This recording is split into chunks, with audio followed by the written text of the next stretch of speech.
Okay, now we're going to go to Tarquina, which is again in the middle of Italy. And this is where a lot of their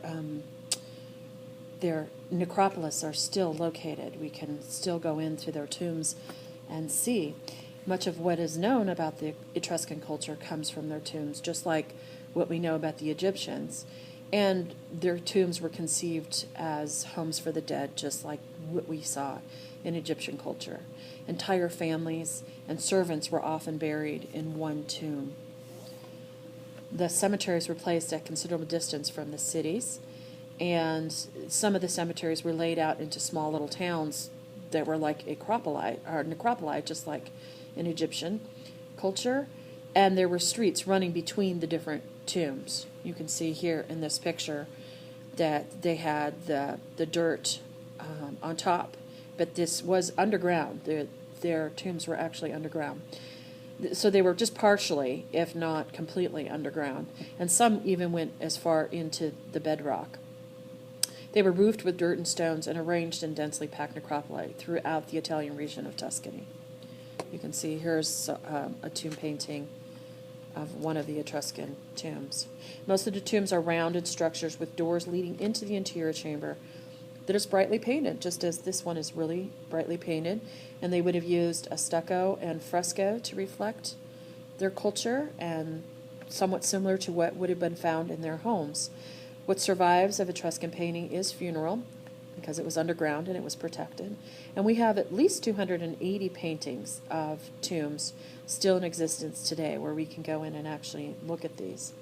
They used fine slip, which is clay that's watered down, and they would add a little bit of rock into there, crushed rock, and they would apply it to the wall. And when the paste was wet, that's when they would paint, which is what makes it permanent. That's what makes a fresco.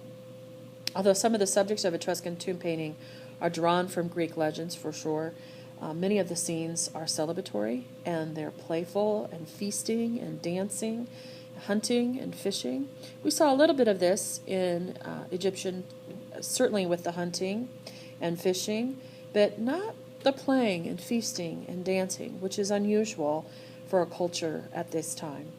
The tombs frequently had symbols of Etruscan life on the walls, and according to Greek and Roman accounts, the Etruscans had a reputation for cruel and unrestrained behaviors. We don't see that in this tomb painting, and I don't think we see that in the tomb of the Triclinium, but in some of the other tombs, there's definitely evidence of that. It's important to note that the tomb painting would have been afforded only by the affluent of the society, because this is quite an affordable, not an affordable thing to do. It was a luxurious thing and only afforded by the wealthy. All right, so this is Tomb of the Triclinium. This is 480 to 470 BCE, and tuffa and fresco is the materials, and this is our Tarquina, Italy. And our theme is death and the afterlife. This tomb is a single chamber, and it has 4 walls, and all of the walls and the ceilings are painted in fresco. The real wall of the tomb carries the main scene, which is what this is looking towards, which is banqueters who are dining, reclining on couches, and enjoying a meal. The diners are dressed in bright colors and wearing robes and befitting of their elite status. Underneath the triclinium, down here, you can see a cat, and then he's chasing what looks like a rooster, or appears to be looking for food, which is what, we would have seen in everyday life. Let's get a closer look. You can see that a little bit better here with the cat, and here looks like at least a hen, if not a rooster. Moving on to the next slide, we can see the colorful, lively ceilings. Well, actually, this is still, there we go, here's the ceilings. The geometric patterns.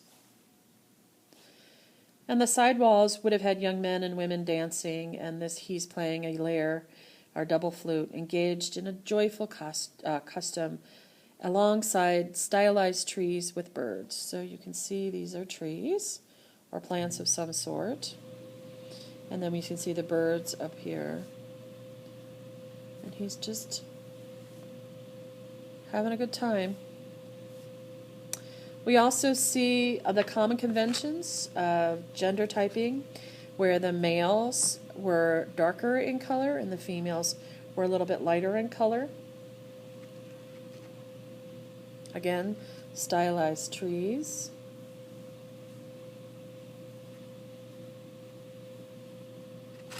And the reason why this tomb is called the Triclinium is for this ancient three-couch dining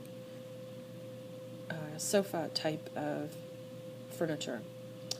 This was really common in that time, and you see it, if you look closely, you can see it, them dining on a triclinium.